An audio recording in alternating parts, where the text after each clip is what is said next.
సహజంగా ప్రాంతీయ పార్టీల్లో అధినేతల మాటే చెల్లుబాటు అవుతుంది. ఆ పార్టీ అధ్యక్షుడు ఏం చెప్తే అదే శిలాశాసనం అన్నట్టు.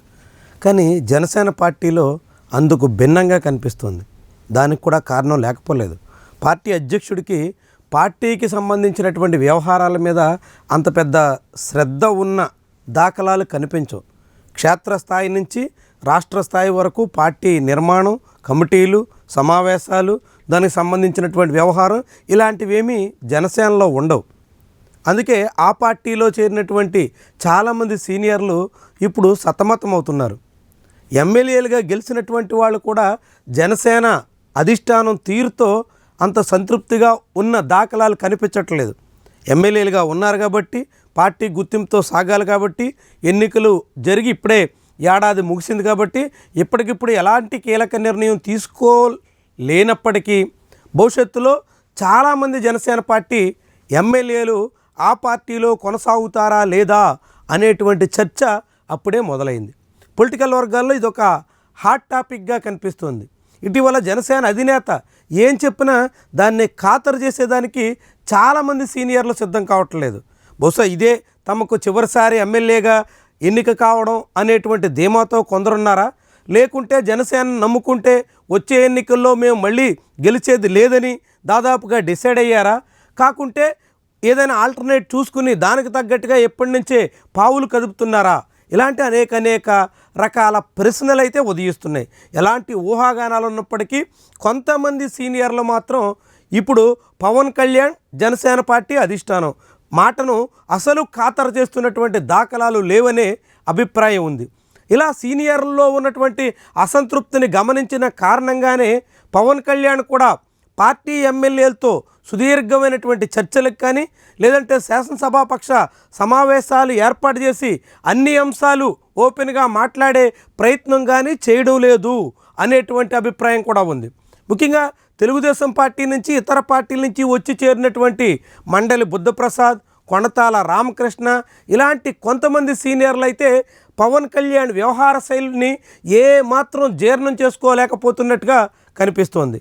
అనకాపల్లి జిల్లాలో కొణతాల కాకుండా ఇతర జూనియర్ల మాటకే ప్రాధాన్యత ఇస్తూ కొణతాలను ఏమాత్రం ఖాతరు చేయకపోవడం ఆయన్ను తీవ్రమైనటువంటి ఇక్కట్లకు గురి చేస్తున్నట్టుగా కనిపిస్తుంది. చాలా కాలం తర్వాత తనకు రాజకీయంగా అవకాశం రావడానికి కారణమయ్యారన్న ఏకైక కారణంతో మాత్రమే కొణతాల రామకృష్ణ జనసేన వెంట అంటిముట్టనటువంటి రీతిలోనైనా కొనసాగుతున్నారు. కానీ లేకుంటే కొణతాల రామకృష్ణ వ్యవహార శైలికి ఇప్పటికెప్పుడో పవన్ కళ్యాణ్కి రామ్ చెప్పేసేవారు అంటూ ఆయన అనుచరులు మాట్లాడుకుంటున్నటువంటి తీరు అత్యంత ఆసక్తికరంగా కనిపిస్తుంది. ఇక మండలి బుద్ధప్రసాద్ అయితే ఆయన పూర్తిగా జనసేన పార్టీలో ఉన్నారా లేదా అనేటువంటి సందేహం కూడా కలుగుతోంది. ఆయన దాదాపుగా జనసేన అధినేత వ్యవహార శైలికి ఏ మాత్రం సంతృప్తిగా లేరనేటువంటి వాదన ఉంది.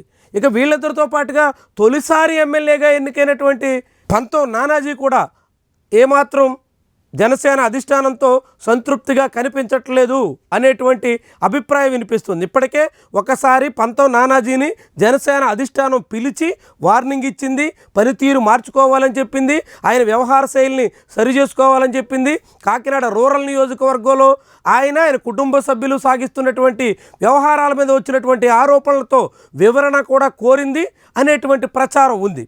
అయినప్పటికీ పంతో నానాజీ తన తీరు మార్చుకోకపోగా జనసేనకు సంబంధించినటువంటి వ్యవహారాల్లో ఆయన పూర్తిగా శ్రద్ధ పెట్టి ముందుకు సాగడం లేదు అనేటువంటి అభిప్రాయం కూడా వినిపిస్తుంది. ఇలా కొంతమంది నాయకులు సుదీర్ఘకాలంగా రాజకీయాల్లో ఉన్నటువంటి వాళ్ళు జనసేన అధిష్టాన వ్యవహార శైలితో అంత సంతృప్తిగా లేరు అనేటువంటి వాదన అయితే చాలా ఎక్కువగా వినిపిస్తోంది. దీన్ని కూడా అధిష్టానం ఎక్కడా కొట్టి పారేసినటువంటి దాఖలాలు కానీ, దాన్ని సరిచేసుకుని ఆయా నేతలని సఖ్యతపరుచుకోవడానికి ప్రయత్నం కానీ ఏమీ చేస్తున్నటువంటి పరిస్థితి లేదు. దీంతో రాబోయే 2-3 ఏళ్లలో పరిణామాలు ఎట్లా ఉంటాయి, జనసేనలో ఇప్పుడున్నటువంటి ఎమ్మెల్యేలు ఎంతవరకు ఈ దిశలో అసంతృప్తిగానైనా ఆ పార్టీ వెంట కొనసాగేదానికి సిద్ధమవుతారు అనేటువంటి ప్రశ్నలు కూడా ఉదయిస్తున్నాయి. ఇది ఒక ఆసక్తికర పరిణామంగా మనం చెప్పాల్సి ఉంటుంది. ఇదంతా కూడా పవన్ కళ్యాణ్ వ్యవహార శైలి కారణంగానే ఆయన రాజకీయంగా పూర్తిగా దృష్టి పెట్టలేకపోవడానికి దారితీసినటువంటి పరిస్థితులే ఇలాంటి స్థితికి కారణంగా చాలామంది భావిస్తున్నారు. కారణాలు ఏమైనప్పటికీ ఇప్పుడు జనసేనలో సీనియర్లు కుతకుతలాడుతున్నటువంటి వైఖరి ఎంతకాలమని ఈ రీతిలో ఓపికగా సాగుతారు, ఎప్పుడు బరస్ట్ అవుతారు అన్నది ముఖ్యమైనటువంటి అంశం.